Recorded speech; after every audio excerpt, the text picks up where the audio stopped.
Hoy sean todos bienvenidos a la conferencia Ciudadanía Democrática en Panamá. Para dar la bienvenida a este acto, damos la palabra al rector de la UDELAS, doctor Juan Bosco Bernal, quien va a dar el saludo de bienvenida. Señor embajador, mi querida presidenta de Fundaméricas, directivos, estudiantes, los estudiantes son lo más importante de nuestra universidad, autoridades de la universidad, amigos y amigas. Es un verdadero orgullo poder tener aquí a una personalidad que encarna, sintetiza el ser ciudadano. Se trata del licenciado Stanley Mota. Él va a sostener con nosotros un conversatorio. Ya me dijo que no quiere hacer conferencia para que el público haga las preguntas, presente sus opiniones y consideraciones. Esta actividad se inscribe dentro de un conjunto de foros que realiza UDELAS para mantener la sintonía con el entorno social, político, económico, cultural y educativo de nuestro país.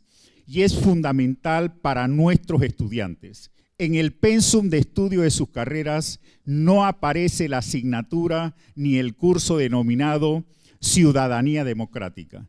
Esto tenemos que hacerlo para complementar su formación y generarle interés a ustedes de seguir aprendiendo y formándose en un área que es clave para la ciudadanía en este país. Esto es importante también para nuestros docentes y administrativos. Es importante saber de qué entorno venimos, cuáles son las características donde están nuestros hogares y qué podemos hacer por mejorar ese entorno. Yo quería expresar brevemente que cuando hablamos de ciudadanía democrática, vienen a nuestras mentes una serie de términos hoy que tenemos que aprovechar al máximo. El licenciado Stanley es una personalidad él mismo por su forma de ser, porque además es un empresario en reiteradas ocasiones que el principal desafío que tiene nuestro país es la educación y que solo el trabajo y la dedicación son los valores que pueden cimentar una cultura para trabajar y construir un mejor país para todos. Es un privilegio, nuestro querido invitado, que usted pueda acompañarnos en el día de hoy, después de hacer varios intentos. Y no sabíamos si estaba en el avión o estaba en otro país, pero fundamentalmente hoy lo tenemos en tierra y lo tenemos en UDELAS y es un privilegio. Vamos a darle un gran aplauso a este amigo. Me preguntaron si quería hablar parado o sentado y dije, como esto va a durar un rato, pero mejor sentado. Pero, señor rector, muchas gracias por esas palabras y señor embajador por acompañarnos. Y de verdad es que quisiera que esto sea más un conversatorio porque creo que lo manejamos mejor y segundo, creo que lo importante es tratar de intercambiar ideas y vas a ver por mis primeras palabras por qué creo tanto en eso. Creo que tengo quizás algunas observaciones sobre la democracia y la democracia específicamente en Panamá, porque hoy tengo 72 años, o como yo prefiero decir 27 porque tengo los dígitos enredados. Pero cuando uno mira para atrás, con el golpe militar de 1968 yo tenía 23 años. Con la firma de los tratados y la ratificación de los tratados tenía 32 a 34 años de edad. Con el traspaso del Canal de Panamá tenía 54 y hoy tengo 27. Entonces, si uno ve la época que me ha tocado de vida, yo regresé de la universidad en el año 68, apenas unos meses antes del golpe militar.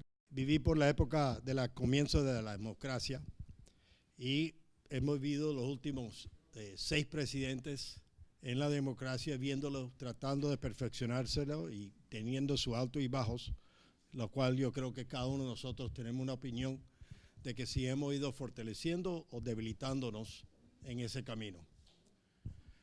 Pienso al final del día que la verdadera frustración de la América Latina no es lo que hemos hecho, sino es lo que no hemos podido hacer. Cuando uno mira para atrás y uno trata de medir los últimos 20 o 30 años, yo diré que hemos hecho bastante. Lo que pasa es que siempre sentimos que tenemos mayor potencial y que ese potencial no lo estamos aprovechando. Yo diré que mi primera verdadera experiencia con la democracia fue en el año 92, cuando formé parte del ARIO, la Autoridad de la Región Interoceánica, como mencionaron. Era cuando Panamá formó 2 entidades, una entidad para recibir el Canal de Panamá y otro para recibir todo lo que no era el Canal de Panamá.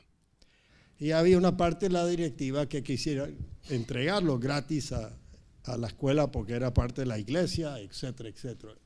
Y yo como empresario tengo que confesarte que yo no quería entregarlo gratis, porque yo sentía que nosotros, si establecíamos el principio de entregar las cosas gratis, la zona del canal entero se podía regalar.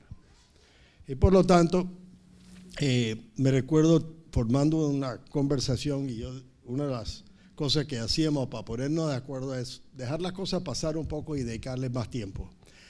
Bueno, para hacerte el cuento, que podían pagar 3%. Entonces yo dije, mira, aquí algo está pasando, dame la carpeta, lo llevé a mi casa. Dice mi mujer que nunca he leído tanto en mi vida como cuando los 7 años del ARI. Y cuando lo revisé, encontré que habían 2 valorizaciones, el valor de la escuela, pero como ellos habían solicitado además los campos de juegos, habían puesto un valor a los campos de juego. Entonces, cuando hacía el 3% de total del activo que le íbamos a entregar, no había manera que ellos podían pagar ese alquiler. Al final, yo propuse que le cobráramos 3% sobre el valor de la escuela y que los campos de juegos se los damos en custodia. No le cobramos, pero ellos tenían que dejar la comunidad de usarlo cuando ellos no lo estaban usando y tenían que mantenerlo. Bueno, eso fue el acuerdo que llegamos. ¿Y por qué voy en tanto detalle? Porque creo que poniéndose de acuerdo es la verdadera democracia. Es decir, aquí había una junta directiva muy representativa de toda la sociedad panameña y pudimos ponernos de acuerdo. Nos tomó un poco de tiempo, dedicábamos horas y horas y horas en directivas tratando de ponernos de acuerdo sobre cosas como estas y muchos otros activos. Te puedo hablar de cada uno de ellos, de los activos significativos. Yo creo que quizás la más fácil fue la Ciudad del Saber, porque la verdad es que no sabíamos qué hacer con ese activo tan grande. Y el acuerdo que llegamos en la Ciudad del Saber, con la Ciudad del Saber era que nosotros, como teníamos la obligación de mantenerlo de todos modos, íbamos a apoyarlos durante los primeros 10 años en una manera donde iba reduciendo el apoyo. Pero al final de los 10 años, la Ciudad del Saber tenía que ser autosuficiente, lo cual lo lograron y lo cual todavía es una entidad autosuficiente, como el rector y yo que vigilamos eso como síndicos, lo vemos con mucho orgullo, para decir la verdad. Entonces, si uno mira las distintas etapas que nosotros hemos vivido como democracia, siento que en este momento estamos en un momento quizás más difícil de lo que hemos visto en mucho tiempo. No por quizás los detalles que quisiéramos fortalecer, sino creo que en este momento es importante comenzar a buscar una visión hacia el futuro entre todos los panameños.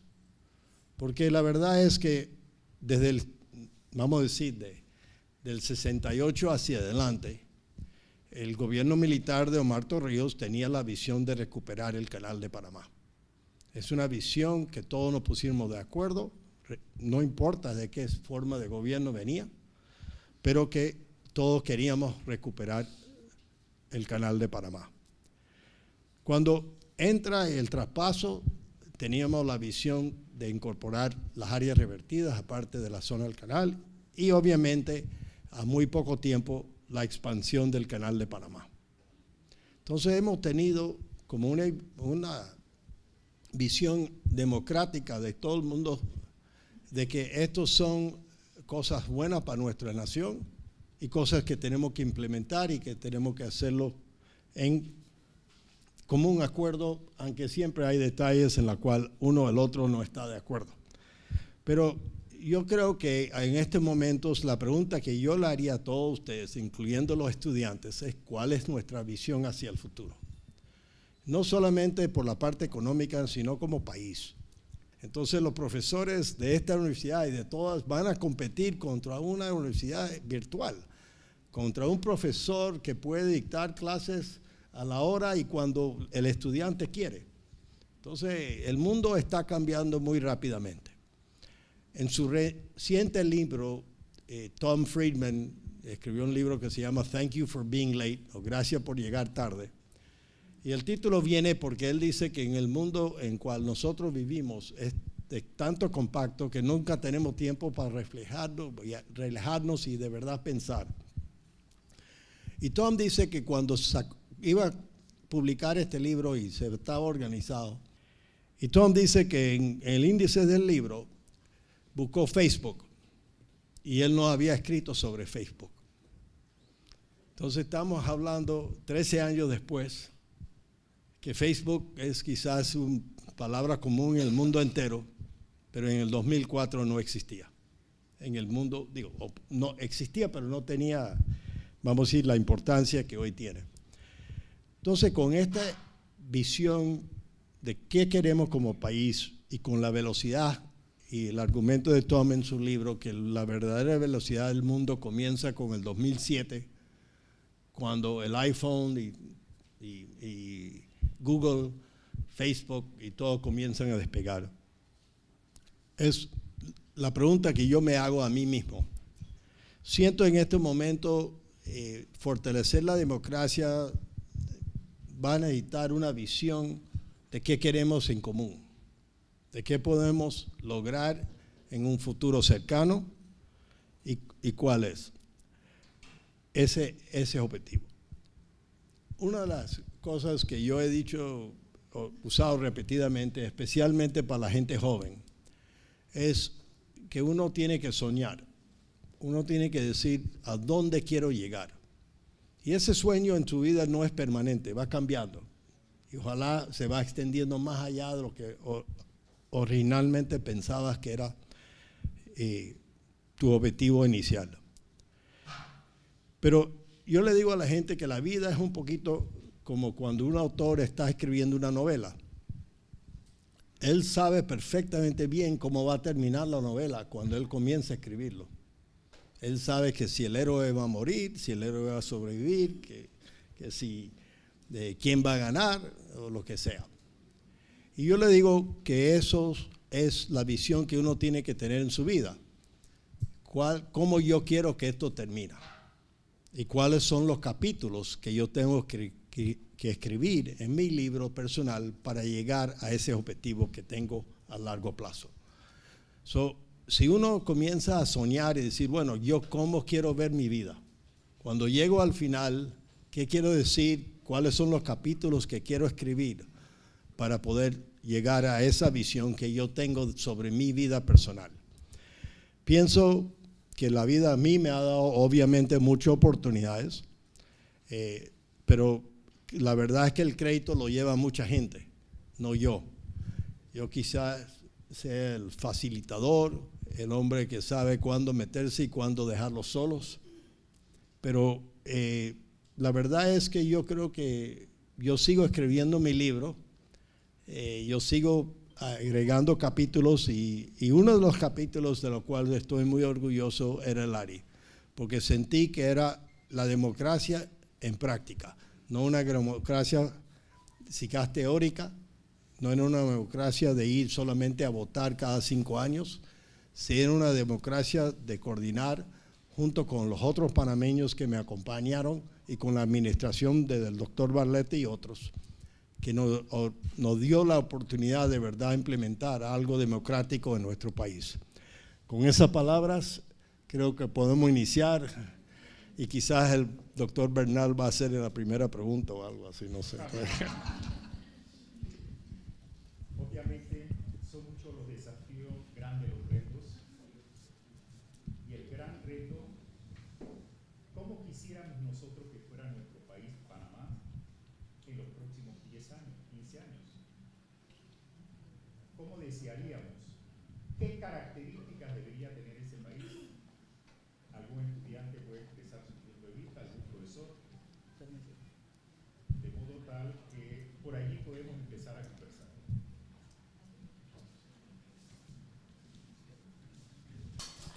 Soy investigador y docente en la Universidad de Panamá, de la Tecnológica de Panamá, y también aquí en UDELAS, en un programa estupendo que tiene UDELAS.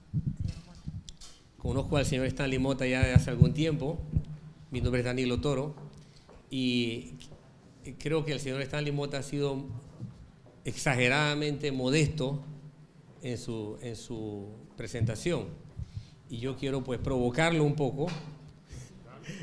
Quiero tirarle una piedra para que él reaccione, porque a mí me tocó ser testigo de una experiencia única de cómo un empresario puede contribuir a la construcción de ciudadanía democrática.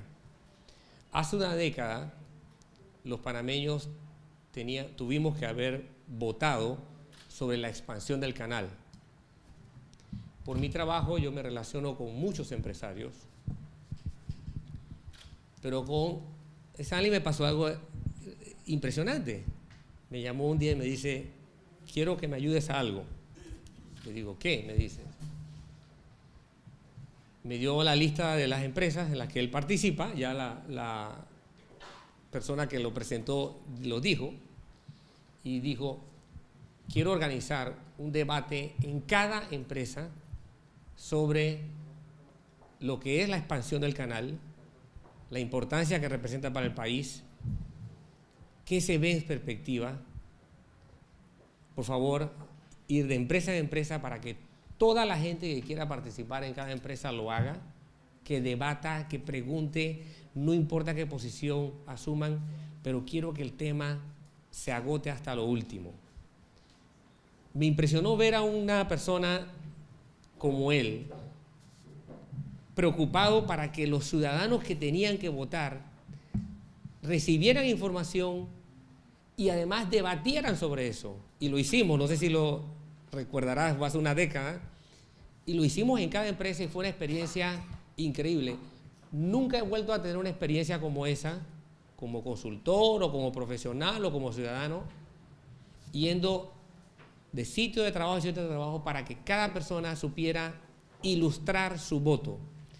Por eso ahora te tiro la piedra, porque quisiera que hablara un poco de la intención que movió esa decisión, que a mi juicio fue un excelente aporte a la construcción de ciudadanía democrática.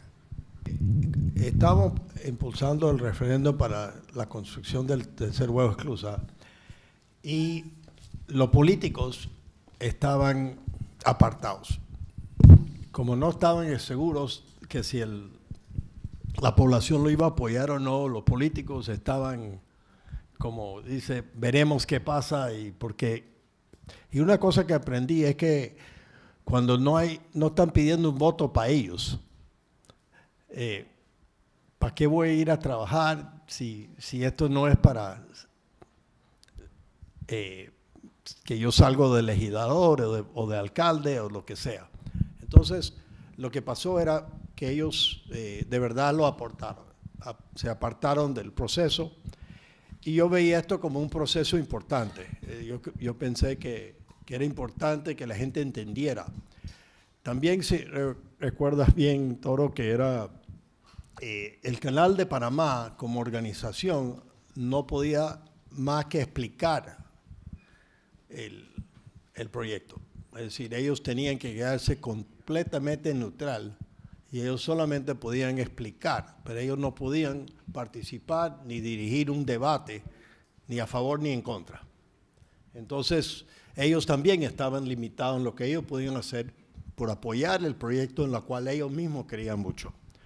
Y es por eso que abrimos, yo incluso el otro día le estaba recordando a algunas personas sobre un debate que siempre hay, que si sale en el periódico si es verdad o no. Y yo tengo mis grandes reservas porque si todos se recuerdan, hace un poquito más de un año, aquí vino un reportero de uno de los periódicos más prestigiosos del mundo, el New York Times, se entrevistó con gente de los pilotos y de los remolcadores, y etcétera, etcétera, y sacó un gran artículo de que el nuevo canal de Panamá o la nueva expansión de las esclusas no iban a funcionar bien. Y yo creo que un año después quisiera ver el New York Times publicar un artículo sobre lo que ha pasado en este último año. Entonces, todo lo que se pone por escrito, lo que se parece hoy en el Internet, no siempre puede ser la verdad. Yo creo que hay que medir las cosas en su tiempo. Pero yo diré que para contestar tu pregunta, la verdadera motivación fue que como ni el canal ni el gobierno, yo no digo el gobierno, pero especialmente los políticos no estaban como entrando en el debate. Yo creía que era importante llevar el debate a la gente para que puedan comprender cómo usar su voto el día del referendo. Yo he tenido la oportunidad de participar en la Semana de Responsabilidad Empresarial y le decía a algunos compañeros que es una gran oportunidad que tiene el sector empresarial y académico de poder mirar cuáles son las expectativas y por dónde va el mundo de hoy a nivel empresarial y a nivel de la responsabilidad social. Me preocupa un tema que usted ha estado esbozando en su intervención, el tema del diálogo. El diálogo entre diferentes sectores del país. Si ese diálogo lo tuviéramos un mejor país, un país donde todos tuviéramos oportunidad de expresar y ponernos de acuerdo. Sin embargo, se toman decisiones muy aisladas en diferentes gobiernos, en las diferentes instituciones del Estado. No hay institucionalidad. Y eso es una de las grandes problemas que están limitando el desarrollo de este país, el problema de la institucionalidad y el problema del diálogo.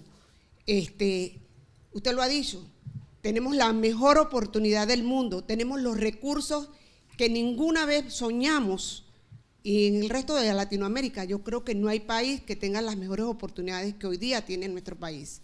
Pero tenemos un problema serio, el problema de la corrupción. La gente no va a trabajar por el bien común, sino lo que decía y expresaba el señor rector al inicio de su conversación, que hay para mí y no me importa lo demás. No me importa lo que el país necesite, no me importa lo que esté pasando en las comarcas, no me importa lo que esté en la necesidad de ese país. Yo creo que tenemos que hacer un alto y yo lo felicito porque hay que introducir esto a nivel de todos los sectores políticos del país. Los políticos no pueden seguir siendo irresponsables y seguir manejando el país como si fuera su casa propia, porque no hay derecho de que en Panamá todavía exista la pobreza y pobreza extrema. Entonces yo sí quiero creer en ese tema, igual los medios de comunicación, señor Mota, tienen que contribuir también a educar más a este país. La educación no solamente tiene que ser formal en las aulas escolares o en la familia. Los medios de comunicación también ayudan a distorsionar y a crear esa mediocridad que hay ahora mismo en la sociedad panameña. Gracias. Primero, en la familia. Yo creo que muchas veces nosotros no debatimos suficiente hasta con nuestros propios hijos. Abrir el campo de diálogo en la casa sobre lo que uno piensa de lo que sea, del medio ambiente, del político, de la educación, lo que quieren. Yo siento que el debate es el diálogo, más que debate, es muy importante, porque el diálogo, incluso en una empresa, es lo que trae el éxito. Nosotros encontramos las mejores ideas conversando con la gente. Yo diré que el político que no está dispuesto a dialogar, no le debemos darle el voto. Es el único castigo que entiende un político. Lo demás no le dan la importancia. Yo creo que eso es lo que está cambiando. Yo creo que la gente tiene que exigir a cada uno de los políticos no un discurso, sino un diálogo, para de verdad entender no lo que usted me quiere explicar, pero lo que yo quiero explicarle a usted. Entonces, estoy totalmente de acuerdo que eso es parte de lo que tenemos que hacer para formar la visión que queremos como país. Y yo diría que, pero no hay mejor lugar que nuestros propios hogares. A veces, algunos de los diálogos que estamos teniendo, y uno de los problemas que tenemos en el diálogo es que estamos en un mundo, yo lo digo, el mundo del café instantáneo. ¿Por qué? Porque nadie quiere sembrar el árbol, dejar el árbol crecer, cosechar el café, procesar el café para después empacarlo y después tomarlo. Todo el mundo quiere sacar un poco de agua caliente y un poco de café instantáneo, meterlo y en un minuto ya la tengo. Una de las cosas que yo a veces le pregunto a mis ejecutivos, porque vivimos en ese mundo instantáneo, es que sí hay que contestar hoy. Porque con la presión del teléfono y con el correo electrónico y todo lo demás, está todo el mundo bajo la impresión que tengo que contestar de una vez, sin muchas veces pensar. Y eso a veces también da a lo que es una de mis preocupaciones, es la retransmisión de noticias falsas o incompletas. No necesariamente son falsas, a veces siendo incompleto haces el propósito también.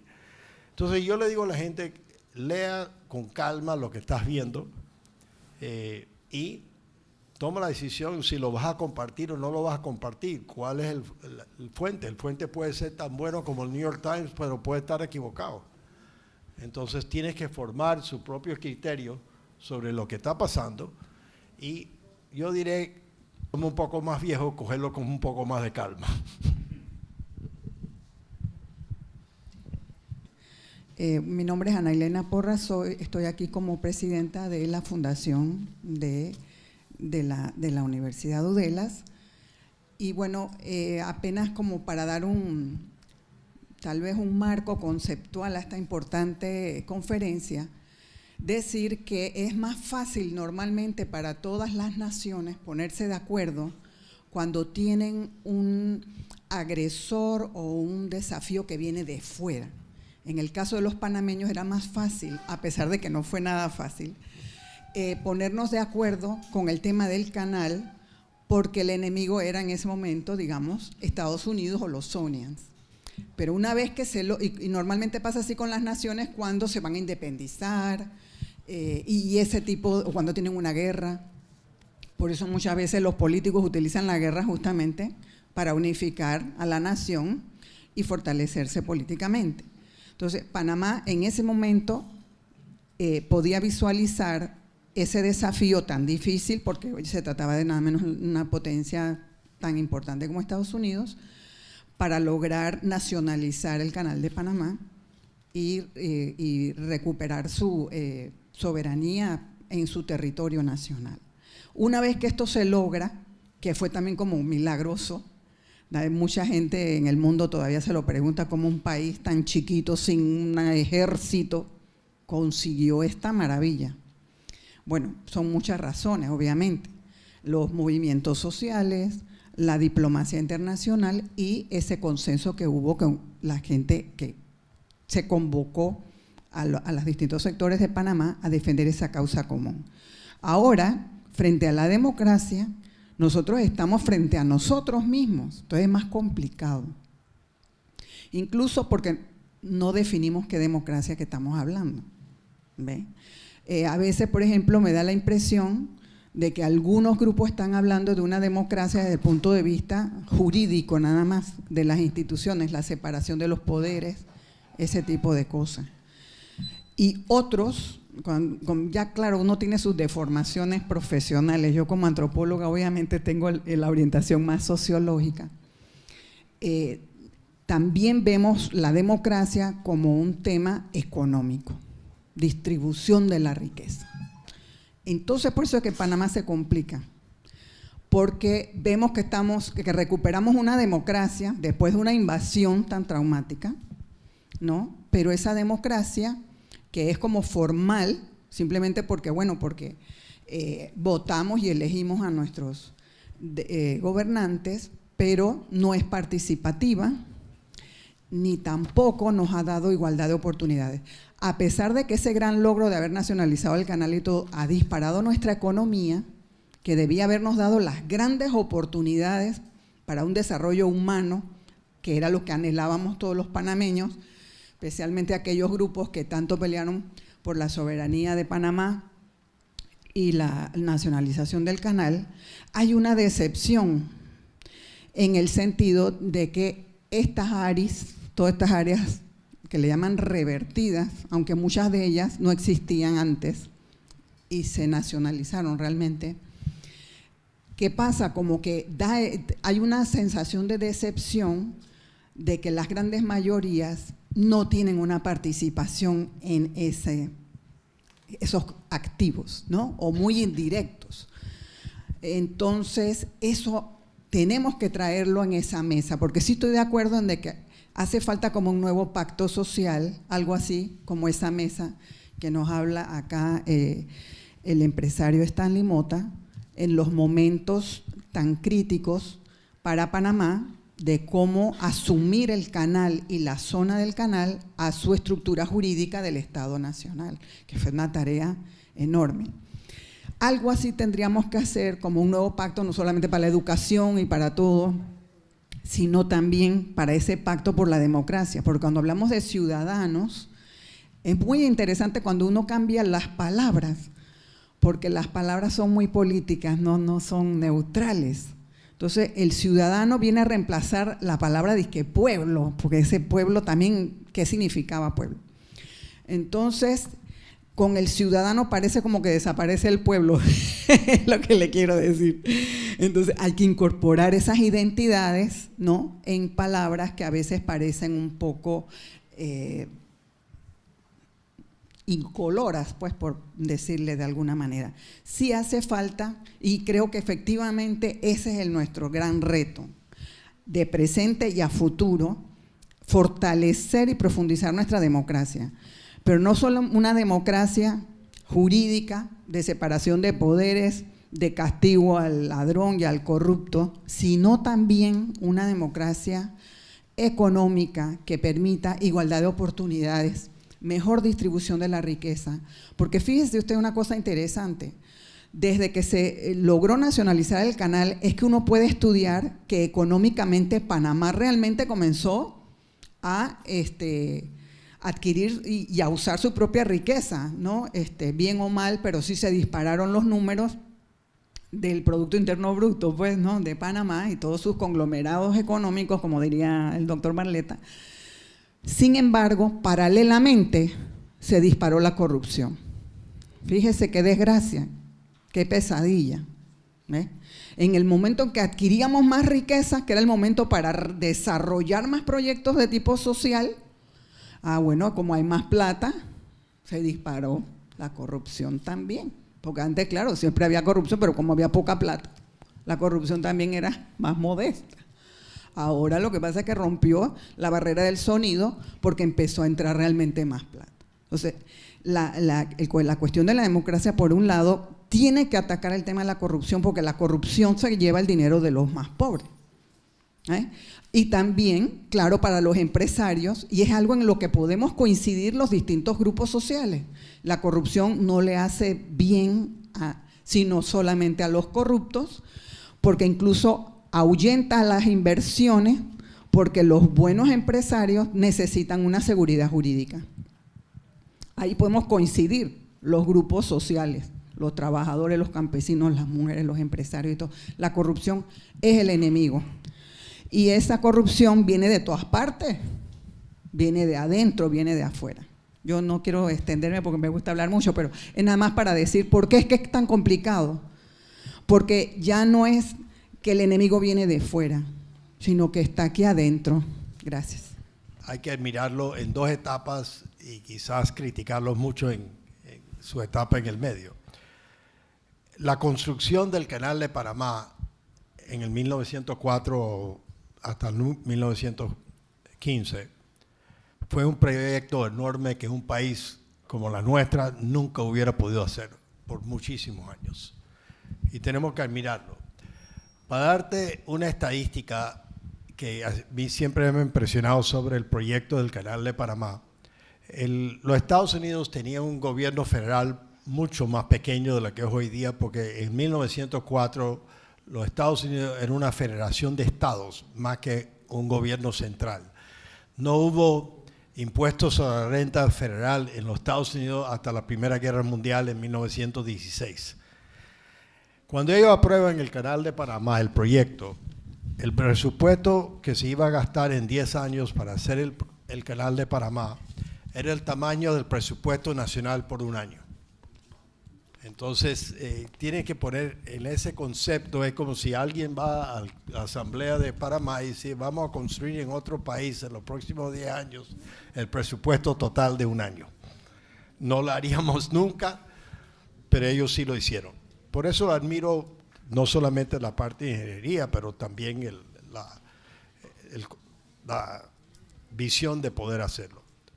Sin dudas, durante los 65 años de administración del Canal de Panamá, los americanos fallaron.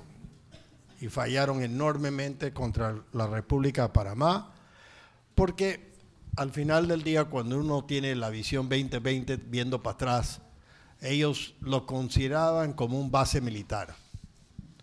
Y no estaban dispuestos ni a soltar una pulgada, ni terrenos que no necesitaban, ni activos que no eran parte, y se formó los comisariatos, etcétera, etcétera, lo cual separó la zona del canal a la República de Panamá. Y yo diría que la otra época donde hay que admirar a los americanos fueron los 20 años de transición. Cuando se ratificó los tratados en el 79 y nos dijeron que el traspaso iba a ser en el 99, como hombre joven yo pensé que 20 años era todo una vida. Y la verdad que los 20 años pasaron bastante rápido, que la democracia era como un sancocho. Y dice, ¿cómo que la democracia es como un sancocho? Y dice, bueno, es que cada pueblo lo hace a su manera y en cada casa lo hacen a su manera. Entonces es el sancocho que nosotros tenemos que hacer o cocinar, es el sancocho panameño. ¿Qué queremos de eso? Yo diré que en este momento de diálogo, de tratar de buscar una visión para el país, o sea, no hay duda para mí que la educación es el lugar donde más tenemos que invertir y donde mejor impacto vamos a tener. Obviamente siempre hay que solucionar problemas de inmediato, hay momentos que el gobierno tiene que actuar, pero yo diré, tenemos que volver un poquito al principio. ¿Por qué tenemos gobiernos? El principio de un gobierno es hacer para el colectivo lo que la persona no puede hacer individualmente. Eso fue el principio de formar un gobierno. Entonces, los gobiernos son lo que representan el colectivo. Y yo diré que en el mundo de hoy queremos que ponernos de acuerdo en qué carreteras vamos a construir. Y al mismo tiempo yo creo que una de las cosas que nos está haciendo mucho falta, y yo lo veo a veces en la práctica día a día, es que cuando tomamos una decisión no preguntamos a quién vamos a afectar. Yo creo que quizás más importante de quién vamos a beneficiar es quién vamos a afectar, para poder mitigar esa afectación en lo más posible, para ir adelante. El horario único, la jornada única, es muy fácil apoyarlo, pero hay que pensar que hay muchas ramificaciones con la jornada. Hay ramificaciones de transporte, hay ramificaciones de comida, hay ramificaciones de la hora de servicio de los profesores. Es decir, es muy fácil decir que eso es lo bueno, pero la pregunta es a quién estamos afectando y cómo lo vamos a mitigar y cómo lo vamos a implementar. Entonces, no hay actividad a cual uno se dedica que uno no tiene que hacer esa pregunta. Cada día estoy seguro cuando el rector quiere cambiar algo aquí de algo positivo, también tiene que contemplar a quién vamos a afectar. Yo diré que siempre me dicen que la cosa es complicada. Yo creo que nosotros lo hacemos complicado. No es tan complicado si uno, yo creo que a veces, y de verdad dice, bueno, ¿cuáles son los principios? ¿Cuál es el objetivo que tenemos que lograr? Y yo creo que, como por la experiencia que he tenido, yo creo que podemos ponernos de acuerdo, pero no debemos comenzar por el lado diciendo esto es imposible, o esto es muy difícil, o esto es complicado. No, yo creo que igual, y por eso me refiero a la original construcción del Canal de Panamá. Si los americanos hubieran dicho esto es muy complicado, no lo hubieran construido, y era complicado. Aquí vinieron a no solamente construir una obra, sino también resolver los problemas de salud. Entonces nos olvidamos de la malaria, nos olvidamos de las dificultades que sufrieron tanto ellos como la gente que vinieron de ¿cómo se llama?, de Jamaica y de Barbados y todos los de la isla para ayudar a construir. Nada más para ir por un camino.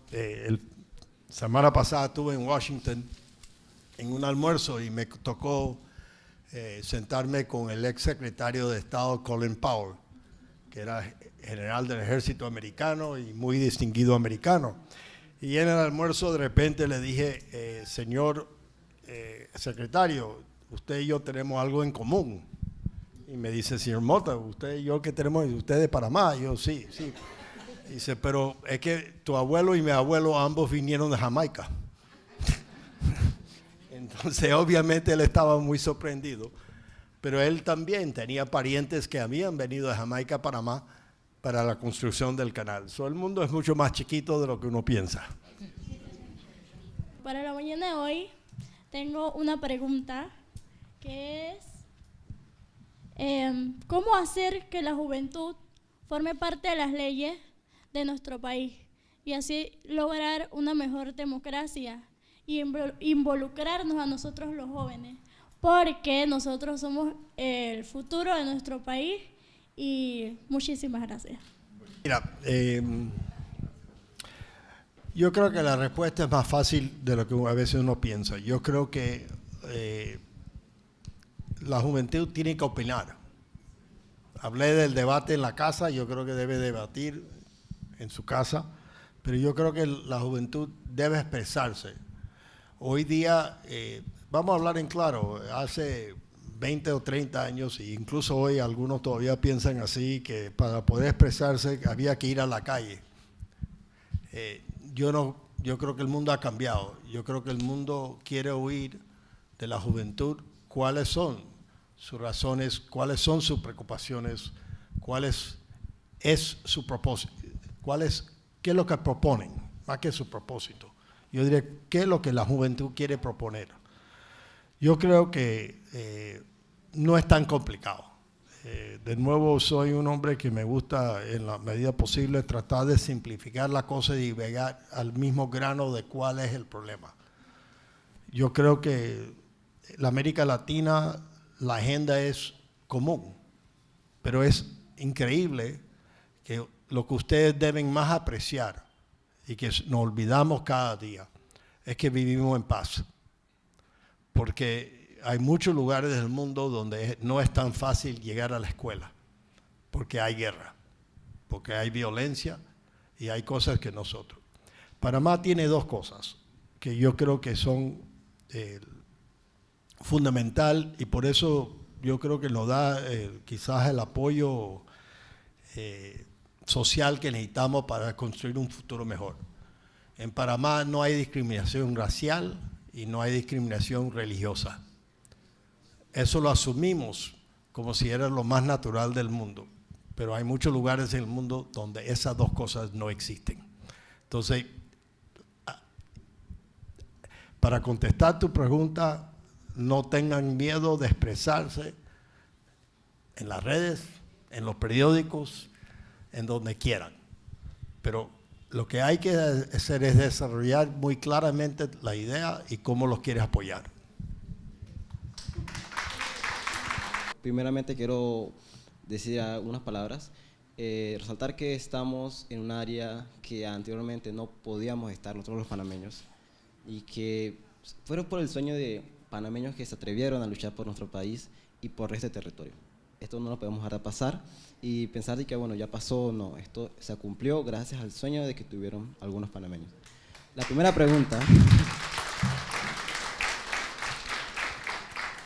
pregunta es, ¿cómo usted haría una especie de esquema para la educación de los valores en la familia? Como usted mencionó, lo que importa, lo que es la base de la sociedad es la familia. Para usted, ¿cómo sería el esquema para las familias, viendo el contraste que hay entre diferentes tipos de familias, de clase social y etcétera? Y la segunda sería, ¿cómo podemos hacer nosotros, los panameños y la empresa privada, para educar a los panameños, ya que no nos resaltamos por un excelente servicio, pero pienso que esto va en parte a lo que es la empresa privada, porque muchos de ellos se quejan diciendo que los panameños no tenemos un buen servicio. Es porque también ellos son desinteresados en educarnos, en darnos capacitaciones. Yo sé que muchas empresas sí lo hacen, pero hay tantos que simplemente se dedican a criticarlo. ¿Cómo usted haría el esquema o daría el ejemplo, si lo hacen en sus empresas, para educar a los panameños de que tenemos que cambiar esa mentalidad? Y bueno, será mi pregunta. Muchas gracias. Yo creo que es el ejemplo. Lo más importante que hay en la vida es el ejemplo que demos. Porque decir una cosa y hacer otra, hasta tus amigos lo van a saber pronto. Entonces, cuando vienen los valores y la ética, yo creo que es simplemente decir, yo voy a estar orgulloso de esto mañana. El rector habló del hueva vivo. La pregunta es que si yo voy a ser orgulloso de eso mañana, o de verdad no quiero admitirlo.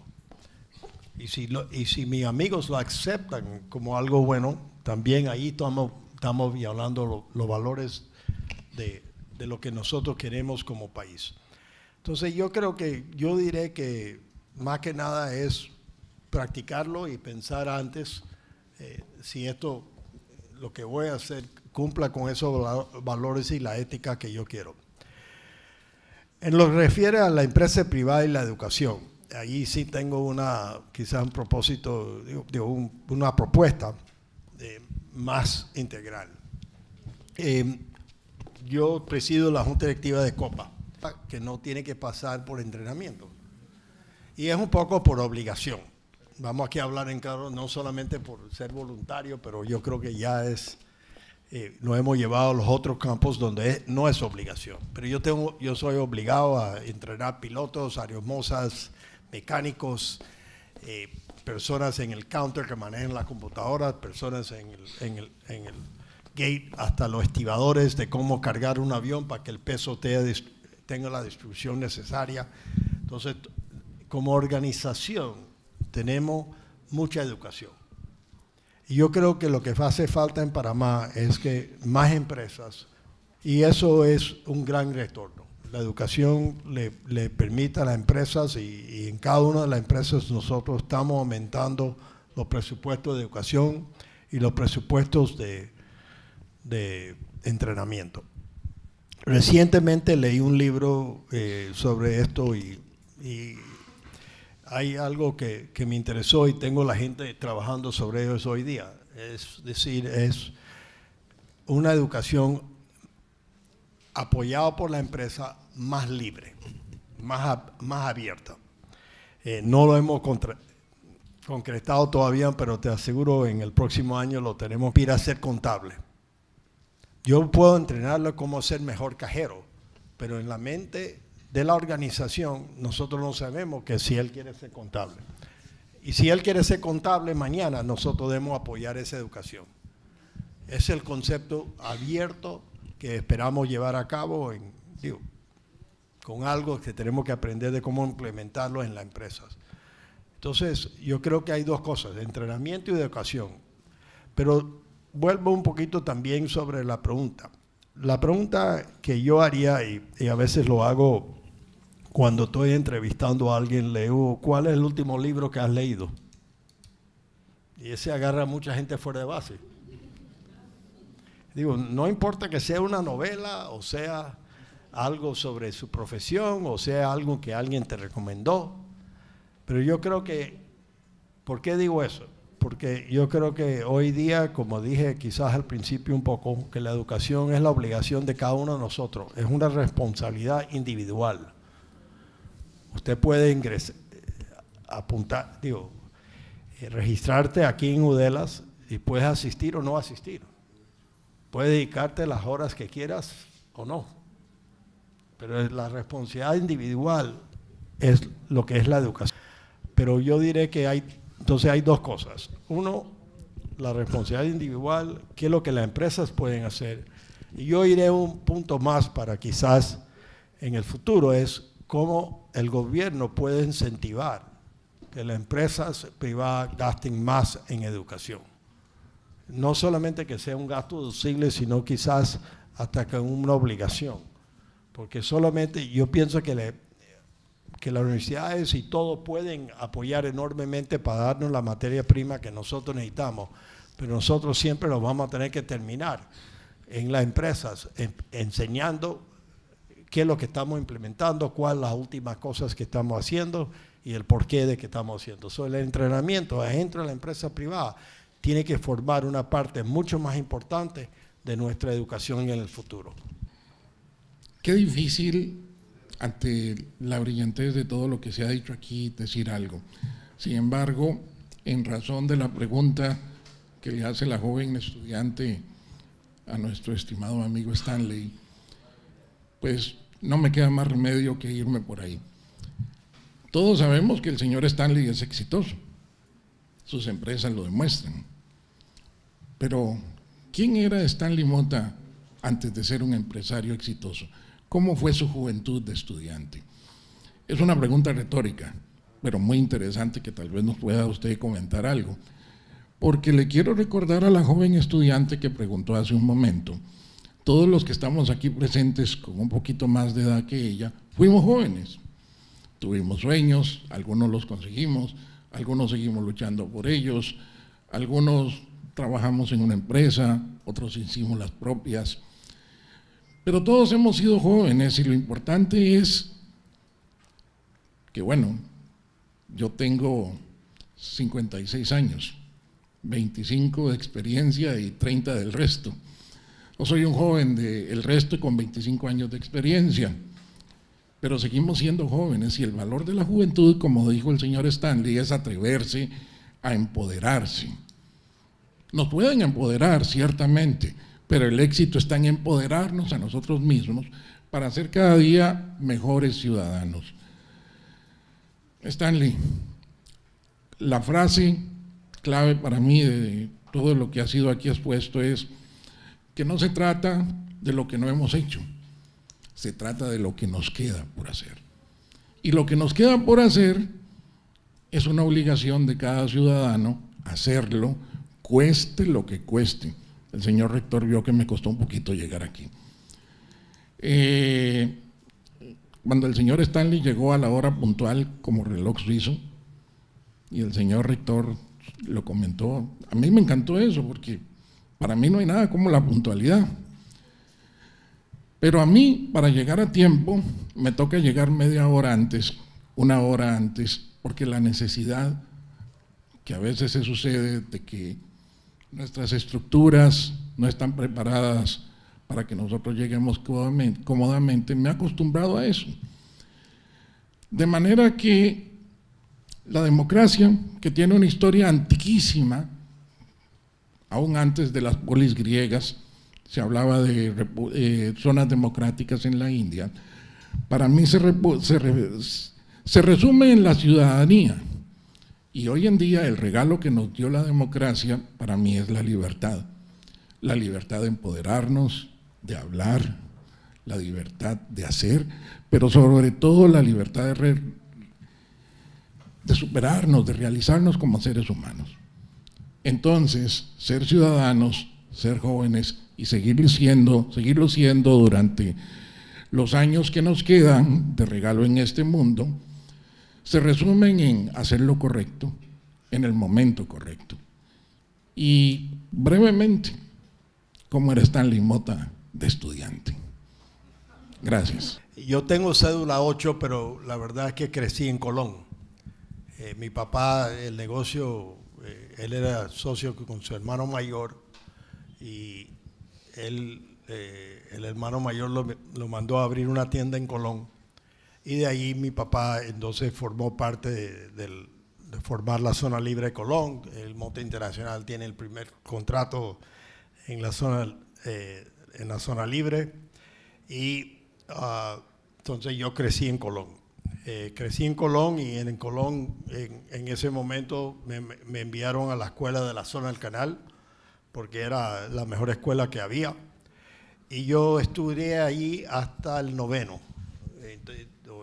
Y por los últimos 3 años, para el 4º, 5º y 6º año de la secundaria, fui a una escuela privada en los Estados Unidos y de ahí a Tulane.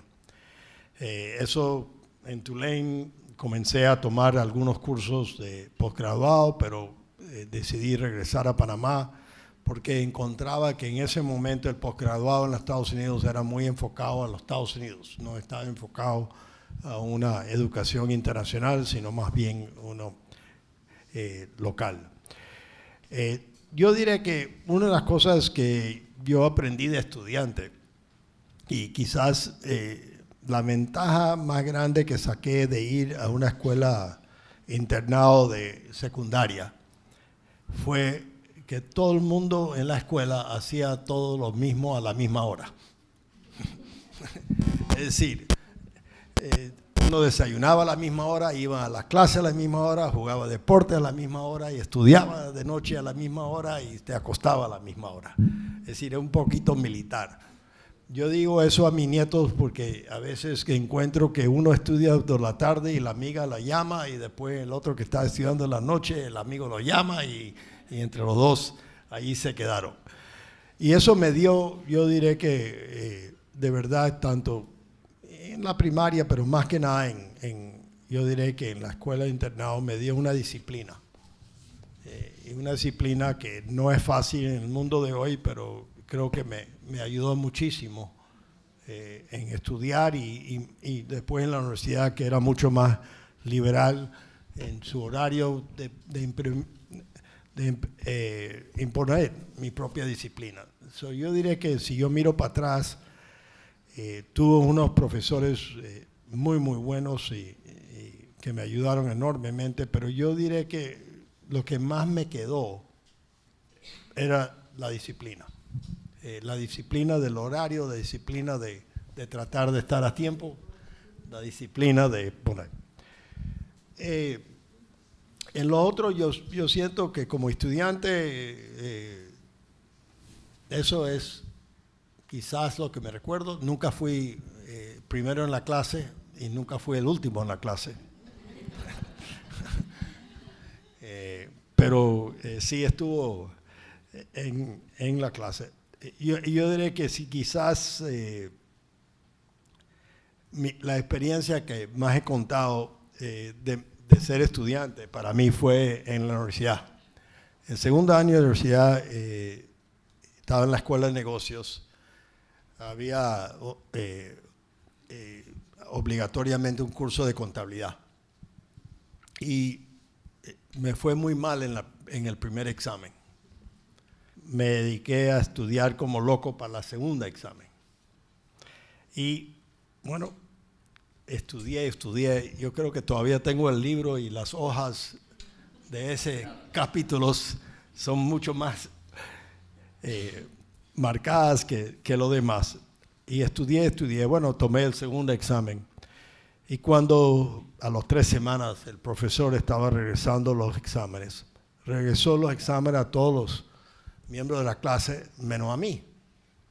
Y al final dice, ¿cuál de ustedes todavía no tiene su examen de vuelta? Yo levanto la mano así y me dice, bueno, aquí está tu examen y te he dado 100 puntos, que era lo máximo, pero casi te quito uno. Y digo, ¿y por qué? Dice, porque no pusiste tu nombre. Obviamente lo que te refiere a la inclusión, yo creo que es un gran reto para Panamá todavía. En sumarse, como sabes, hemos dedicado mucho esfuerzo a esto, y yo pienso que, como todo, quizás todavía estamos un poquito frustrados, pero por lo menos hemos caminado en algún camino correcto.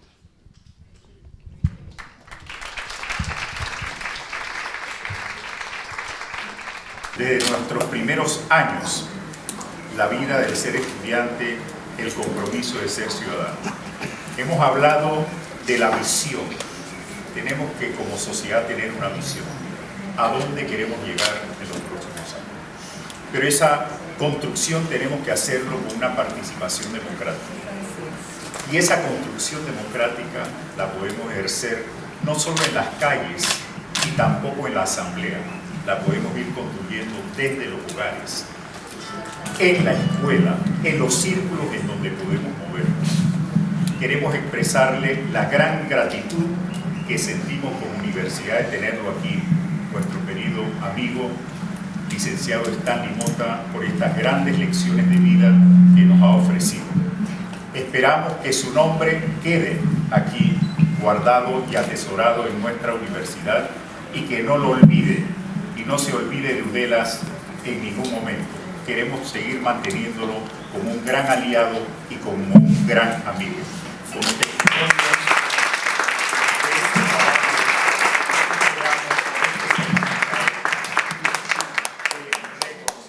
pero además tenemos algo para usted. Queremos aquí entregarle un pin que lo identifica como amigo de Uddelas.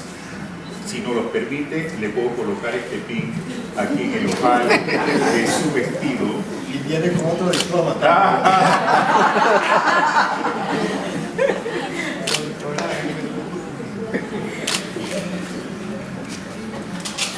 Aquí está, para que lo luzca con mucho orgullo, siendo